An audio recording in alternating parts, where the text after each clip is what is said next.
بسم اللہ الرحمن الرحیم۔ ابراہیم باغ میں پھینکا جا رہا ہے لیکن ابراہیم مطمئن ہے، وہ چاہے یا نار کونی بردم و سلاما۔ یہ عجیب قرآن مجید کی باریکی اور تفسیری، اے آگ ٹھنڈی بھی ہو جا وہ سلاما۔ سلاما سے مراد کیا ہے؟ بردن ٹھنڈی ہو جا، اپنی گرمی کو ختم کر کیونکہ تیری گود میں ابراہیم آنے والا ہے۔ اپنی گرمی کو ختم کر، پھر فرمائے والسلام، اتنی بھی ٹھنڈی نہ ہونا کہ ابراہیم کو نقصان ہو۔ صرف آگ نقصان نہیں دیتی، کبھی کبھی ٹھنڈک بھی انسان کو فریز کر دیتی ہے۔ تجھے ٹھنڈا بھی ہونا ہے لیکن ایسا ٹھنڈا ہونا ہے کہ ابراہیم سلامت رہے، نہ اسے گرمی نقصان دے نہ اسے ٹھنڈک نقصان دے، کیونکہ ابراہیم کو خدا پر یقین ہے۔ یہ بھی بڑا ٹاپک ہے۔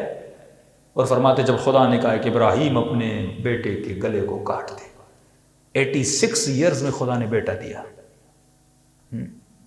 آج کسی بندے کو نا 10-20 سال کے بعد اللہ اولاد دے، وہ اپنی موبائل کی طرح بچے کو اپنی گود میں سنبھال کے رکھتا ہے۔ 20 سال کے بعد اللہ نے بیٹا دیا ہے، 86 ایئرز میں جب امید بھی نہیں تھی خدا نے بیٹا دیا اور کہا چھوڑ کے آ جا۔ کہاں پہ؟ وادی عزیز زرع میں۔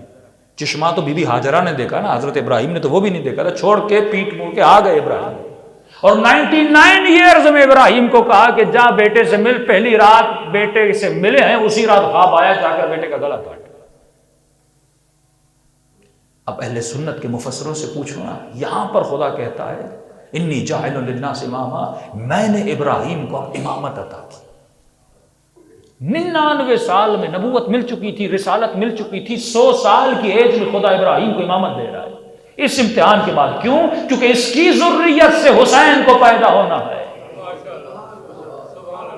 قابلیت تو پیدا ہو کہ حسین جیسا بچہ ذریت سے پیدا ہو، وہ صبر، پریکٹیکلی وہ جینز اس نسل میں ہوں گے تو حسین پیدا ہوگا۔ 100 سال کی ایج میں ابراہیم کو امامت ملتی ہے۔ حضرت ابراہیم کا قصہ تمام تر انبیاء ایسی ہے، قصہ پڑھو گے ایمان تر و تازہ ہو جاتا ہے۔ اور جب بیٹے کو لے کر گئے تو کہ بابا ہاتھوں کو باندھ دو، آنکھوں پہ پٹی باندھو، کہیں ایسا نہ ہو کہ بیٹے کا جزا و فضا دے کے باپ کا دل نرم ہو جائے۔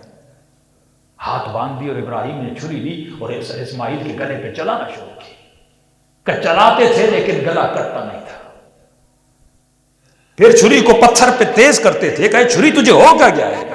پھر چلاتے تھے یہاں تک کہ اسماعیل کی گردن لال ہو گئی لیکن کٹ ہی نہیں رہی تھی۔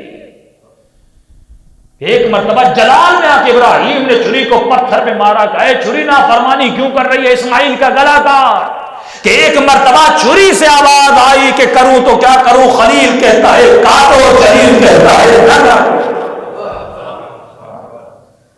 یہ مقام ہے۔ پریکٹیکلی ابراہیم نے گلا کاٹ دیا تھا، یہ نہیں کہ گلا نہیں کاٹا، چھری چلا دی تھی۔ فرماتے ہاجرہ اس گلے کے نشانوں کو دیکھ کر مر گئی تھی۔ یہ مقام ابراہیم تھا۔ جب انسان کا بھروسہ خدا پر ہو، رضا برضا کی منزل پر ہو،